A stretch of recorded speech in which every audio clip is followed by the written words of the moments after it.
Hey everybody, today's date, April 22nd, my time, about 3:30 in the morning.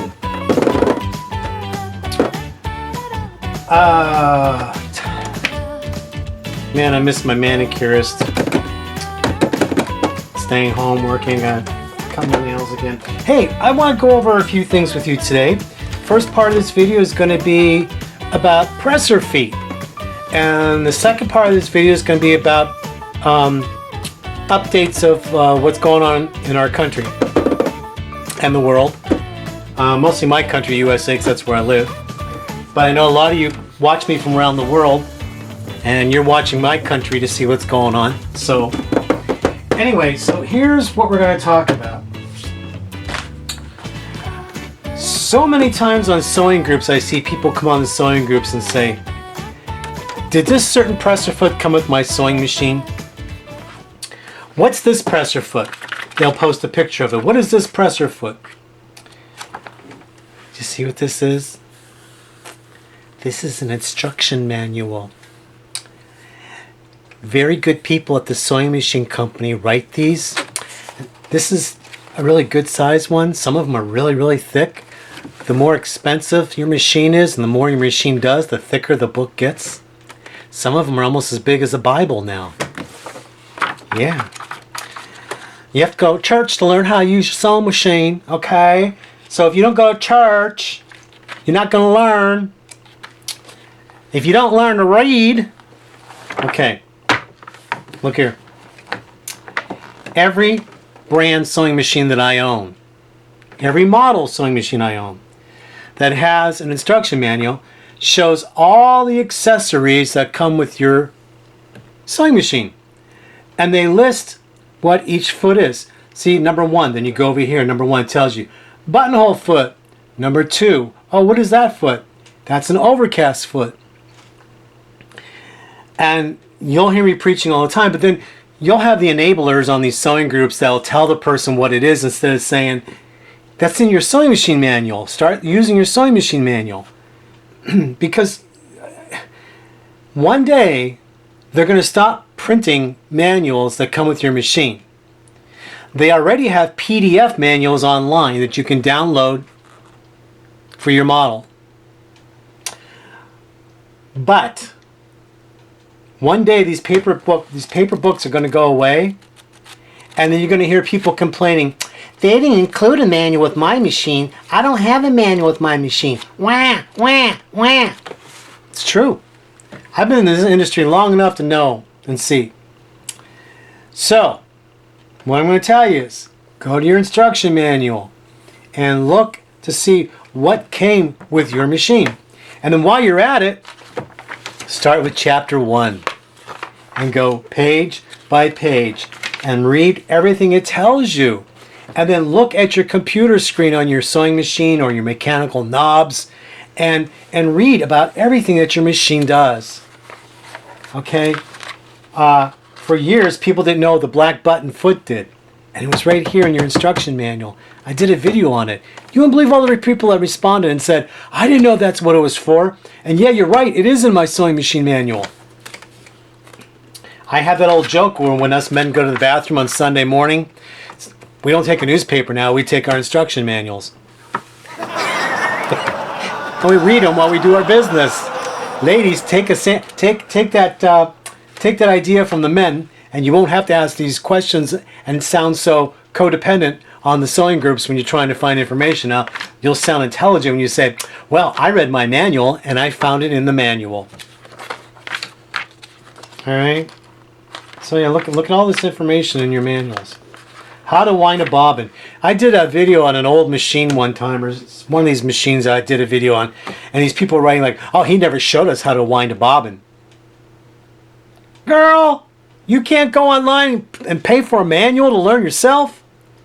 Boy, let me put up a picture of a baby being spoon-fed. Hello, hello. All right, now, I took all my feet and I bought extra feet. Oh, and that's another thing. In this book here, they will show you optional accessories that you can buy, optional feet, and they number them, and down here they explain what they are. Then they explain what they are down here. And there are so many more pressure feet out there than just these. Just visit your local sewing machine dealer where you bought your machine. Oh, I'm sorry, did you say you bought your machine from Amazon? Well, you can't go to Amazon. Oh, what are you going to do? Who's going to educate you? Well, guess what? You want education? Go to your local sewing machine dealer near where you live. And they sell presser feet. They may have a presser foot for your brand machine. And they will help you. And then after you buy that presser foot, get yourself a notebook like this. And in this notebook, guess what I did? I took the instructions out. I took the instructions out for each presser foot and I put it in these pages. So it tells me instructions, what each foot is about and all the information. It tells you that. I have a whole book here of all these presser feet, right? Wow. Who would have guessed that sewing machine companies put out so much information and education for everybody? When you listen to these people write on these sewing groups, you would think that the companies don't do anything for their people. All right, next. I bought a fishing tackle, a little tackle box that you put your little fishing stuff in. I numbered them all. I labeled them all. I labeled each compartment. And I put all my feet in here. So each one has all these presser feet, right? I have my extra bobbins in here. My cable connector. You know, like your walking foot. Everything is in here. All the accessories from my machine is in this box. And I keep this box underneath my sewing table on the shelf. One of my favorite feet to use right now when I'm making my masks is the pearl foot. The pearl or the piping foot. I'm going to get this camera closer for you.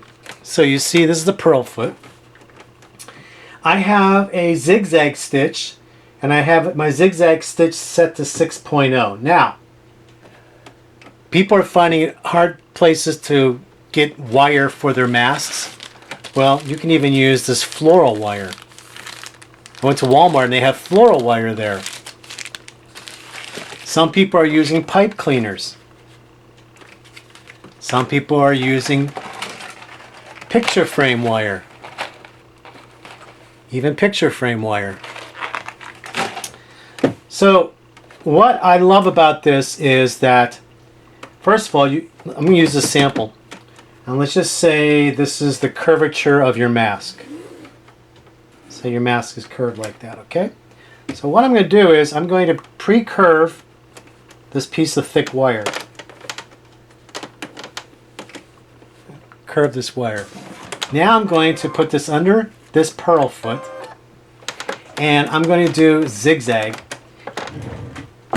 Get my presser foot out here.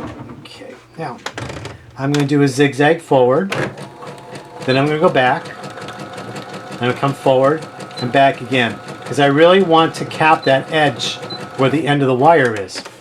Okay, now can you see this? So the cool thing about this, remember this would be the inside of your mask, and now I just follow this wire on that line.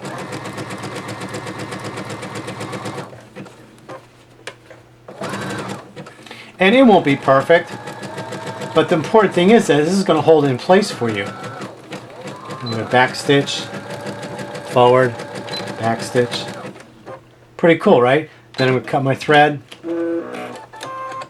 And now I have my wire put into place.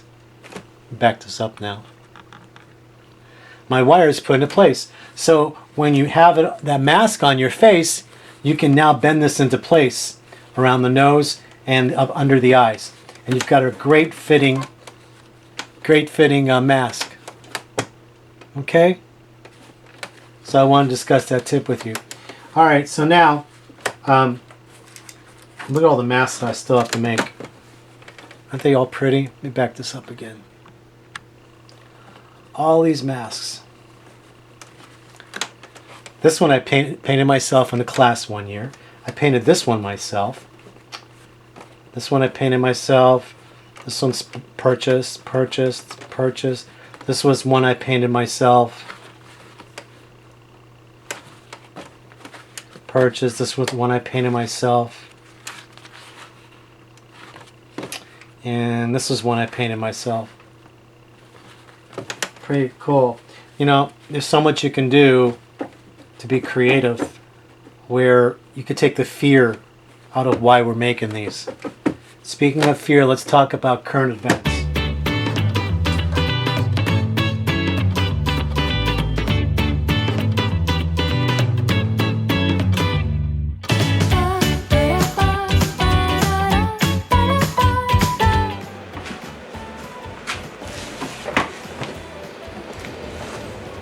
Okay, so I'm watching. Alright, here I am, I'm back. There we go.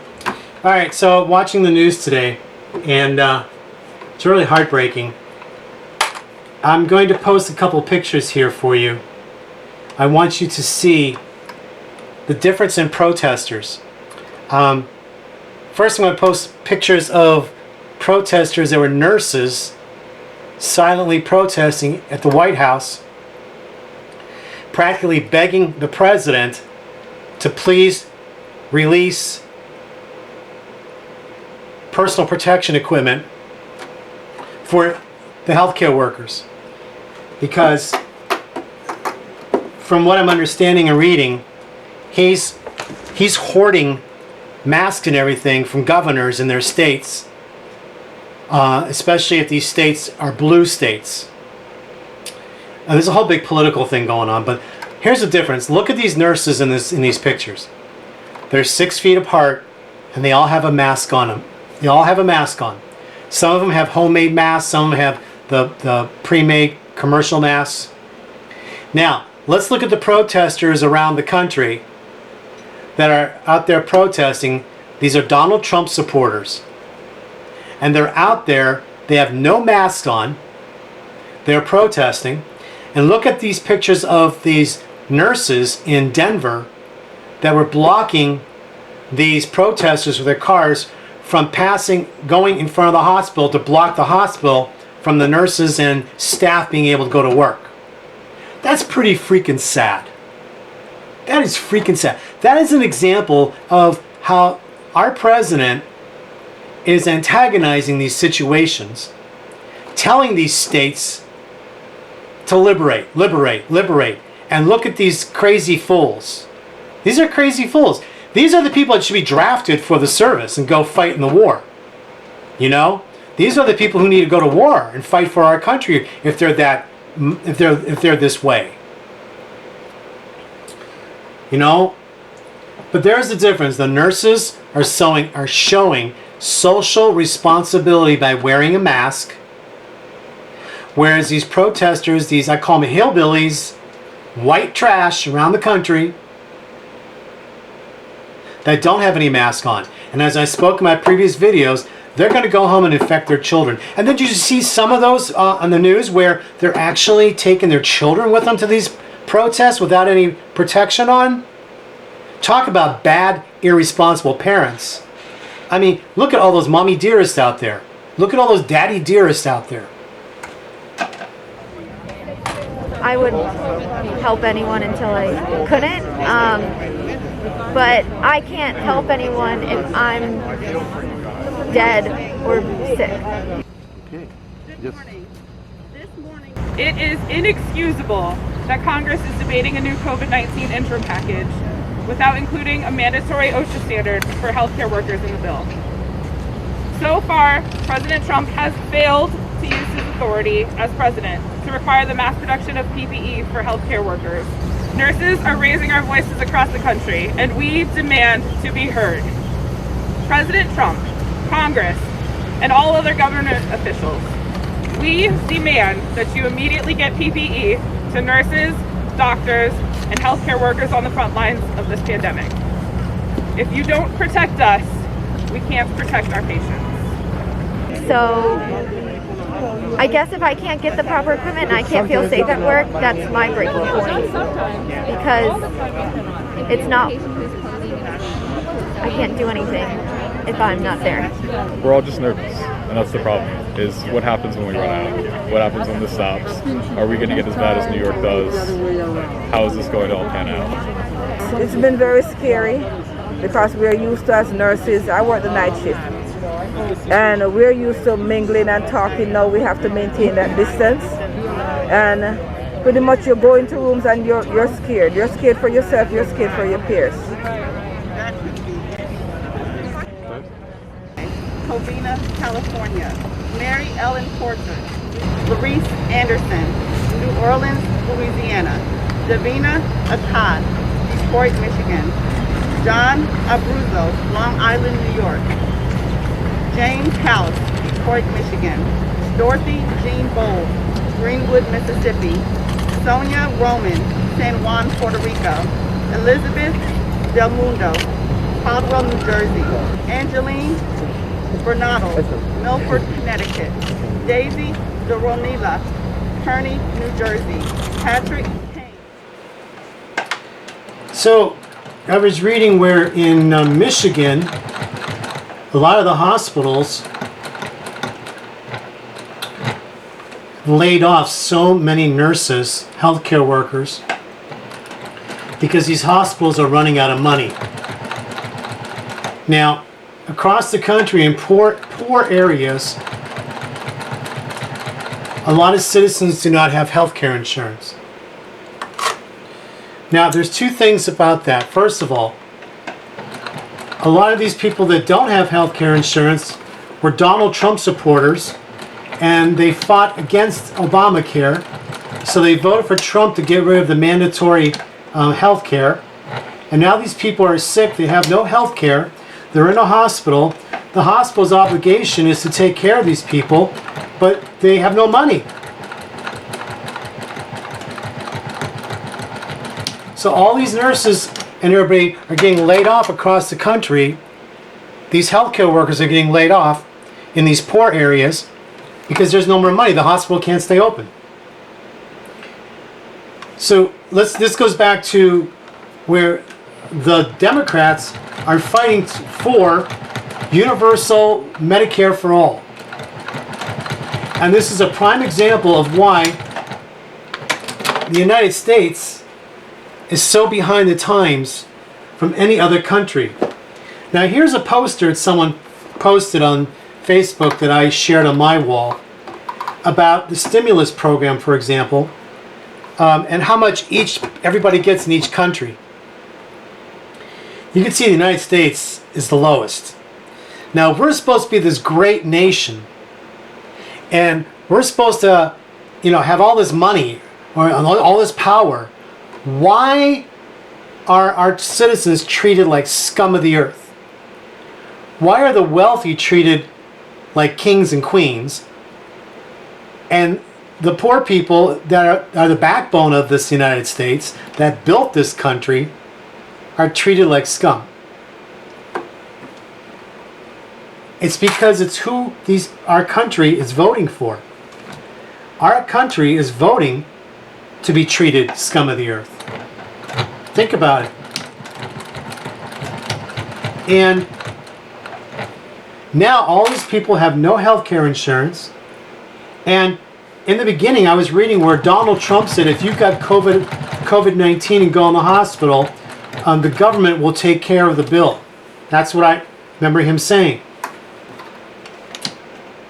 And if that's the case, why are these blue states where these hospitals cannot afford to keep all the healthcare workers, why aren't they getting compensated by the government for treating these patients without healthcare insurance? Oh, this whole thing's a mess. This whole thing is a mess. And then you've got those protesters that are making it worse. Instead of them showing social responsibility and wearing masks like the nurses did, they're just creating a bigger mess. And this pandemic, this virus is never ever going to be under control. For a country that's supposed to pride itself on education, there's a hell of a lot of uneducated people out there, and they seem to be the ones voting for Donald Trump, don't they? I'm going to end this right now. Y'all have a good day. I'll talk to you soon. I love you. Stay safe. Wear your mask, for Christ's sake.